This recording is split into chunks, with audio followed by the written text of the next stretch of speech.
Entre l'Égypte et Canaan, il y a un désert. L'Égypte, c'est un assemblage de souffrances, malheurs, alors que Canaan, c'est la promesse de Dieu, c'est la terre sainte, c'est le repos, c'est le bonheur. Et ce n'est pas facile de traverser l'Égypte pour arriver à Canaan.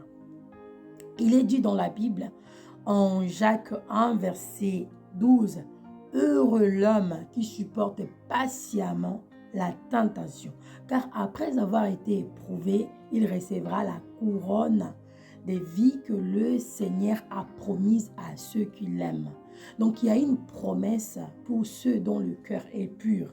Si nous voyons aussi Psaume 45, c'est la même chose. La Bible dit que l'Éternel entend le cri de ceux qui les craignent, de ceux qui l'aiment, et il les sauve. Selon la parole de Dieu, selon la Bible, toute personne qui ne peut être éprouvée, elle ne peut non plus être approuvée par le Seigneur. Nous devons résister aux difficultés et aimer le Seigneur avant tout.